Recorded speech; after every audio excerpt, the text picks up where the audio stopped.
आणि अशी संस्कृती जर आपण जपली तर मी लिहून देते तुम्हाला, गॅरंटीने सांगते, या महाराष्ट्रामध्ये मुंबईसारख्या ठिकाणी, कोपर्डीसारख्या ठिकाणी, दिल्लीसारख्या ठिकाणी बलात्कार घडणारच नाही महाराज. आपला भाऊ विचाराने विरोध करा. वारकरी संप्रदायामध्ये आदिशक्ती मुक्ताबाई 10 वर्षाची, पण चांगदेव महाराजांना उपदेश करत असताना ती मुक्ताबाई म्हणते, माझी मुक्ताई मुक्ताई 10 वर्षाचं लेकरू, चांगदेव योगियाने तिला मानल रे गुरु. माझी मुक्ताई मुक्ताई 10 वर्षाचं लेकरू, चांगदेव योगियाने तिला मानल रे गुरु. चांगदेवाने जे 14 वर्ष जगले त्या चांगदेवाने मुक्ताबाईला गुरु करून घेतलं. कारण काय माहिती आहे तुम्हाला? त्याचं कारणच असं आहे, मुक्ताबाई आदिशक्ती माया आहे. दुसरी गोष्ट अशी, मुक्ताबाई काही सामान्य जीवाची बहीण नाही आहे. कैवल्य सम्राट माऊली ज्ञानेश्वर माऊली यांची बहीण आहे. निवृत्तीवर प्रवृत्तीवर न येता निवृत्तीवर राहून या जगकल्याणासाठी जगले निवृत्ती दादाची बहीण आहे महाराज.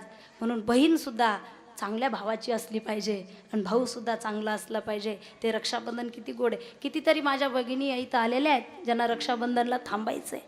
आता सप्ताह होणार आहे, नागपंचमी होणार आहे.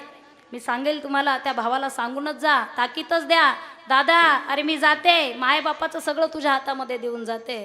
कारण ते मायबाप लेकीचं लग्न करत असताना त्या दादासाठी उर्वरित संपत्ती ठेवत असतात. मुलीला देताना थोडी काटकसर झाली तरी चालेल, पण लेकराचं चांगलं झालं पाहिजे.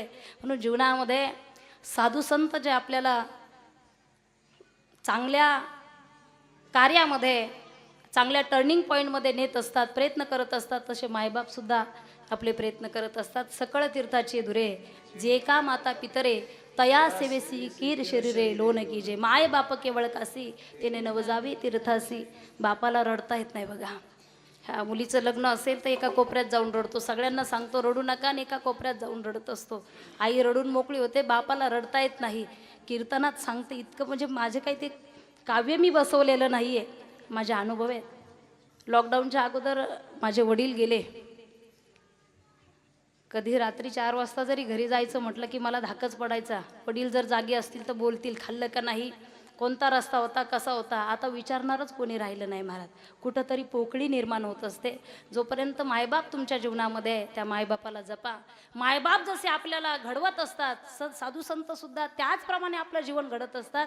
म्हणून संत चरण रज लागता, वासनेचे बीज जळून जाये. जी वासना आपल्याला रोज जगायला शिकवते, पण आपल्या हितासाठी जगायला शिकवते. आपलं चांगलं होईल, आपलं चांगलं होईल याच्यासाठी मानवी देह जगतो. कधीतरी जग हितासाठी जगायला सांगणारे संत आहेत.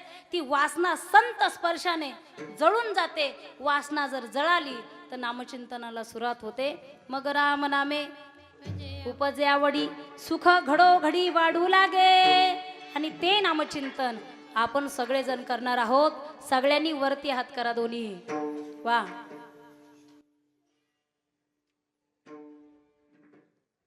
जय हो. केले सर्व.